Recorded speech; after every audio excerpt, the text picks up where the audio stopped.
Hi, this is Jim with Maine Permaculture. Today I'm going to plant a grapevine. Now there are several different varieties to choose from that, surprisingly enough, will grow in Zone 4. I always thought grapes were just a Zone 8 or 9 crop. This is not true. Now there is a variety named the Somerset seedless, and since I now live in Somerset County, I just had to have it. This plant is USDA hardy for zones 4 through 8, and I'm in zone 4B, so this is grape-tastic. Now they are a slow-growing variety and will ripen early in the season. They will have a strawberry-like flavor, so I am told. This plant will need a sunny location with 6 to 8 hours of sunlight.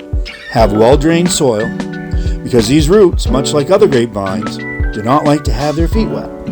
So I will have to closely monitor how much water it gets. As you can see, I've built up my own rustic raised bed. I may be a Freemason, but I am horrible at stacking rocks. Now I did this for a couple of reasons. First, I wanted an edge that would be easy to weed whack around. And secondly, because this is a sunny spot, it's also near the bottom of the hill.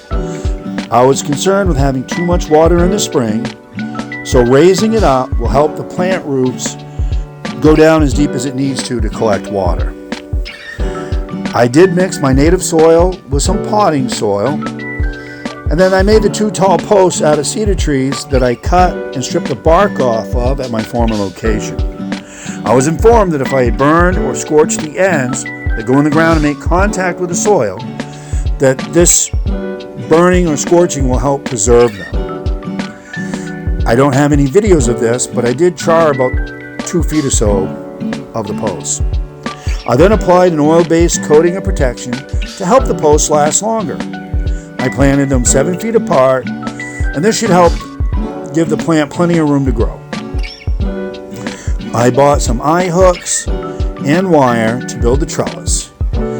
I went about 48 inches above the ground, ensuring that it was level. I added a turnbuckle to help keep tension in case the posts move around on me. Now you want a wire that has a gauge thick enough to support the weight of the vine. It can get heavy as it grows.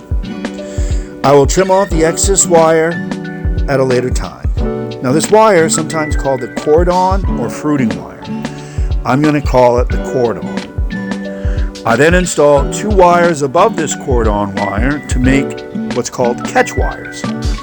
Now this is a lighter gauge wire that is used to guide and contain the growing shoots and helps prevent them from falling over and getting damaged.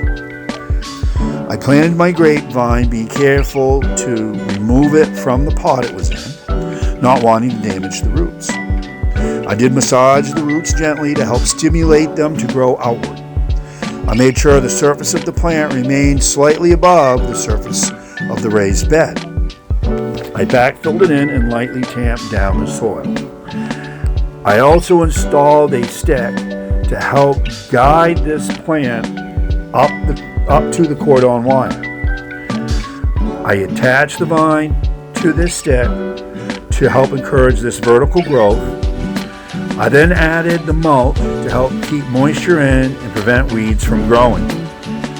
Now I may need to prune this plant back to encourage the growth I'm looking for, but for now I want to do a little bit more research before I do that, because I can probably do some real good damage to it.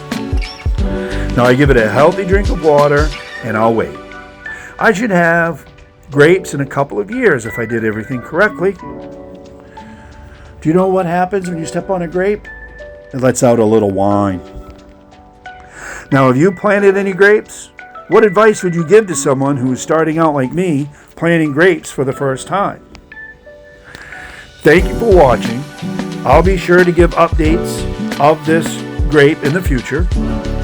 Please like, share, and follow. It really helps the page out. I appreciate you taking the time to watch this. Take care.